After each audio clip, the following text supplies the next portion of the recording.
നമസ്കാരം, ഞാൻ Robin Alexander. British കൊളംബിയയുടെ ജനനം, ഒരു ഭൂമിയുടെ രഹസ്യ ചരിത്രം. വടക്കേ അമേരിക്കയുടെ പടിഞ്ഞാറൻ അറ്റത്ത് ഒരു കാട്ടുനദി, ഫ്രേസർ നദിയുടെ തീരത്ത് ആയിരക്കണക്കിന് ആളുകൾ പെട്ടെന്ന് കൂടി. അവരുടെ കൈകളിൽ തോക്കുകളില്ല, പക്ഷേ അവർക്കൊക്കെ ഒരു സ്വപ്നമുണ്ടായിരുന്നു: സ്വർണം. ആ നദിയുടെ അടിയിൽ ലോകത്തെ മാറ്റിയേക്കാവുന്ന സ്വർണമുണ്ടെന്ന് വാർത്ത പടർന്നിരുന്നു. ഒരു രാത്രി കൊണ്ട് ആയിരക്കണക്കിന് ആളുകൾ ഇവിടെ എത്തി. പക്ഷെ ആരും ചിന്തിച്ചില്ല, ഈ സ്വർണവേട്ട ഒരു പുതിയ പ്രവിശ്യയുടെ ജനനത്തിന് കാരണമാകുമെന്ന്. ഇന്നത്തെ ബ്രിട്ടീഷ് കൊളംബിയ. പക്ഷേ ഈ ഭൂമിയുടെ കഥ സ്വർണത്തോടെ തുടങ്ങുന്നില്ല. അത് തുടങ്ങുന്നത് ആയിരക്കണക്കിന് വർഷങ്ങൾക്ക് മുൻപ്. The moment that changed everything. 1928 May. Fraser നദിയുടെ തീരത്ത് ചില ഖനന തൊഴിലാളികൾ നദിയുടെ മണലിൽ എന്തോ തിളങ്ങുന്നത് കണ്ടു. അത് സാധാരണ കല്ലല്ല, സ്വർണം. അത് കണ്ട ആളുകൾ ആദ്യം വിശ്വസിച്ചില്ല. പക്ഷേ ചില മണിക്കൂറുകൾക്കുള്ളിൽ വാർത്ത പടർന്നു. കാലിഫോർണിയയിൽ നിന്നുമാണ് ആദ്യം ആളുകൾ എത്തിയത്, തുടർന്ന് അമേരിക്ക മുഴുവൻ, പിന്നീട് യൂറോപ്പിൽ നിന്നും. ചില മാസങ്ങൾക്കുള്ളിൽ 30,000 ആളുകൾ ഈ കാട്ടുപ്രദേശത്തേക്ക് എത്തി. ഇത് ചരിത്രത്തിൽ പിന്നീട് അറിയപ്പെട്ടു Fraser canyon gold rush.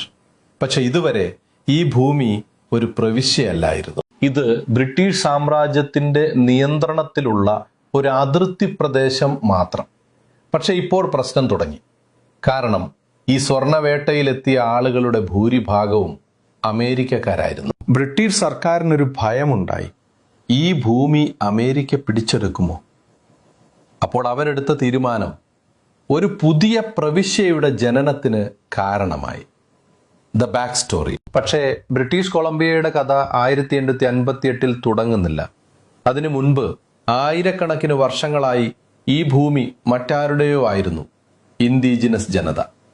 Cost Salish, ഹൈദ, ത്ലിങ്കിറ്റ്, നിസ്ഗ, ക്വാക്വാക്കവാക്, ഇവരുടെ സംസ്കാരവും ജീവിതവും ഈ ഭൂമിയോട് ചേർന്നിരുന്നതായിരുന്നു. അവർക്ക് ഈ കാടുകളും നദികളും സമുദ്രവും വേറൊരു ലോകമായിരുന്നു. സാൽമൺ മീൻ, ദേവദാരു മരങ്ങൾ, പസഫിക് സമുദ്രത്തിന്റെ സമ്പത്ത് അവരുടെ ജീവിതം സമ്പൂർണമായിരുന്നു. പക്ഷേ 1700കളിൽ ഒരു പുതിയ ലോകം ഇവിടെ എത്തി: യൂറോപ്യൻ അന്വേഷണങ്ങൾ.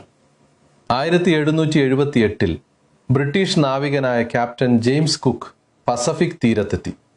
അദ്ദേഹം ഇവിടെ കണ്ടത് വിപുലമായ കാടുകൾ, വലിയ നദികൾ, വളരെ സമ്പന്നമായ പ്രകൃതി. അത് യൂറോപ്പിനൊരു സന്ദേശമായി: ഇവിടെ വലിയ സാധ്യതകളുണ്ട്. The rice. 1800കളിൽ ഈ ഭൂമിയിലേക്ക് എത്തിയത് വ്യാപാരികൾ, പ്രധാനമായും ഫർ ട്രേഡ്. മൃഗങ്ങളുടെ തോൽ യൂറോപ്പിൽ വലിയ വിലയായിരുന്നു. അതിനാൽ ഹഡ്സൺസ് ബേ കമ്പനി ഈ പ്രദേശത്ത് വലിയ വ്യാപാര ശൃംഖല നിർമ്മിച്ചു. അവർ കോട്ടകൾ നിർമ്മിച്ചു, വ്യാപാര കേന്ദ്രങ്ങൾ തുറന്നു. ഇവയിൽ ഏറ്റവും പ്രധാനപ്പെട്ടത് ഫോർട്ട് വാൻകൂവർ. ഈ കമ്പനി ഈ പ്രദേശത്തിന്റെ യഥാർത്ഥ ഭരണാധികാരികളായി മാറി. വ്യാപാരം, രാഷ്ട്രീയം, ഭൂമി എല്ലാം അവരുടെ നിയന്ത്രണത്തിലായിരുന്നു. പക്ഷേ അതിനിടയിൽ മറ്റൊരു ശക്തി വളരുകയായിരുന്നു: അമേരിക്ക. അവർക്ക് പസഫിക് തീരത്തെത്താനുള്ള വലിയ ആഗ്രഹമുണ്ടായിരുന്നു. അതോടെ ഒരു വലിയ രാഷ്ട്രീയ സംഘർഷം ആരംഭിച്ചു: ദ കോൺഫ്ലിക്റ്റ്. ബ്രിട്ടനും അമേരിക്കയും തമ്മിൽ ഒരു വലിയ ചർച്ച നടന്നു: ഈ ഭൂമി ആരുടേതാണ്? ഒടുവിൽ അവരൊരു കരാറിലെത്തി: ഓറഗൺ ട്രീറ്റി. ഈ കരാറിലൂടെ 49th പാരലൽ എന്ന രേഖ രണ്ട് രാജ്യങ്ങൾക്കിടയിൽ അതിർത്തിയായി. അത് ഇന്നും നിലനിൽക്കുന്ന കാനഡ അമേരിക്ക അതിർത്തിയാണ്. അതോടെ ഈ പ്രദേശത്തിന്റെ വടക്കൻ ഭാഗം ബ്രിട്ടന്റെ നിയന്ത്രണത്തിലായി. പക്ഷെ പ്രശ്നം ഇതോടെ അവസാനിച്ചില്ല. കാരണം ഈ ഭൂമിയിൽ ഇപ്പോഴും ജനസംഖ്യ വളരെ കുറവായിരുന്നു. ബ്രിട്ടീഷ് സർക്കാരിന് ഒരു ഭയമുണ്ടായിരുന്നു: ഇവിടെ ആളുകളില്ലെങ്കിൽ അമേരിക്ക വീണ്ടും ഇത് കൈക്കലാക്കും. പിന്നീട് സ്വർണം കണ്ടെത്തി. The most shocking incidents. 1958 gold rush ഒരു ചരിത്ര സംഭവമായി മാറി. ഒരു വർഷത്തിനുള്ളിൽ ഈ പ്രദേശം ഒരു ചെറിയ കാട്ടുപ്രദേശം മുതൽ ഒരു വലിയ മനുഷ്യ പ്രവാഹമായി മാറി. നദികളുടെ തീരത്ത് ടെന്റുകളും താൽക്കാലിക പട്ടണങ്ങളും ഉയർന്നു. ബാർക്കർവിൽ പോലുള്ള നഗരങ്ങൾ ഒരു രാത്രി കൊണ്ട് വളർന്നു. ചിലർ സ്വർണം കണ്ടെത്തി മിനിറ്റുകൾക്കുള്ളിൽ സമ്പന്നരായി. പക്ഷേ പലരും എല്ലാം നഷ്ടപ്പെടുത്തി. ചില സ്ഥലങ്ങളിൽ സംഘർഷങ്ങളും തുടങ്ങി. പ്രാദേശിക ഇന്ത്യൻ ജനതയും പുതിയ ഖനന തൊഴിലാളികളും തമ്മിൽ തർക്കങ്ങളുണ്ടായി. ചിലപ്പോൾ അത് ഹിംസയായി മാറി. ഇത് ബ്രിട്ടീഷ് സർക്കാരിനെ വളരെ ആശങ്കപ്പെടുത്തി. അവരൊരു തീരുമാനമെടുത്തു. The turning point. ബ്രിട്ടീഷ് സർക്കാർ ഒരു പുതിയ കോളനി പ്രഖ്യാപിച്ചു. Colony of British Columbia. ആ പേര് തന്നെ ഒരു സന്ദേശമായിരുന്നു. ഇത് ബ്രിട്ടീഷ് സാമ്രാജ്യത്തിന്റെ ഭൂമി. ജെയിംസ് ഡഗ്ലസ് എന്ന ഭരണാധികാരിയെ ആദ്യ ഗവർണറായി നിയമിച്ചു.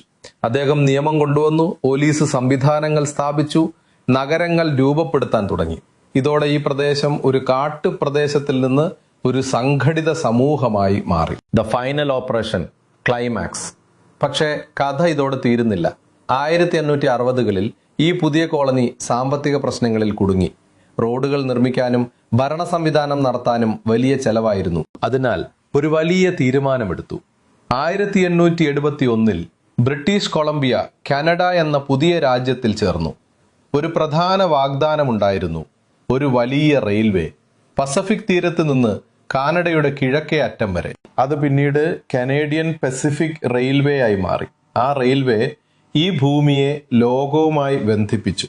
അത് ബ്രിട്ടീഷ് കൊളംബിയയുടെ ഭാവി മാറ്റി. ആഫ്റ്റർമാത്ത്. ഇന്ന് ബ്രിട്ടീഷ് കൊളംബിയ കാനഡയിലെ ഏറ്റവും മനോഹരമായ പ്രവിശ്യകളിൽ ഒന്നാണ്. Vancouver, Victoria. വിപുലമായ കാടുകൾ, പർവ്വതങ്ങൾ, പസഫിക് സമുദ്രം. സാമ്പത്തികമായി ശക്തമായ ഒരു ആധുനിക സമൂഹം. പക്ഷേ ഈ ഭൂമിയുടെ ചരിത്രത്തിൽ ഇനിയും ചില ചോദ്യങ്ങൾ നിലനിൽക്കുന്നു. The unanswered questions. ഈ ഭൂമി യഥാർത്ഥത്തിൽ ആരുടേതാണ്? ആയിരക്കണക്കിന് വർഷങ്ങൾ ഇവിടെ ജീവിച്ചിരുന്ന ഇൻഡിജിനസ് ജനതയുടെ അവകാശങ്ങൾ പൂർണ്ണമായി അംഗീകരിച്ചിട്ടുണ്ടോ? ഗോൾഡ് റഷ് ഇല്ലായിരുന്നെങ്കിൽ ബ്രിട്ടീഷ് കൊളംബിയ ഇന്നും ഉണ്ടാകുമായിരുന്നു. അല്ലെങ്കിൽ ഈ ഭൂമി ഇന്ന് അമേരിക്കയുടെ ഭാഗമായേനെ. ചരിത്രം ചിലപ്പോൾ ഒരു ചെറിയ സംഭവത്തിൽ നിന്ന് മാറുന്നു. ഒരു നദിയിലെ ഒരു ചെറിയ സ്വർണ്ണകണം ഒരു മുഴുവൻ പ്രവിശ്യയുടെ ജനനത്തിന് കാരണമായി. ഇതാണ് ബ്രിട്ടീഷ് കൊളംബിയയുടെ കഥ.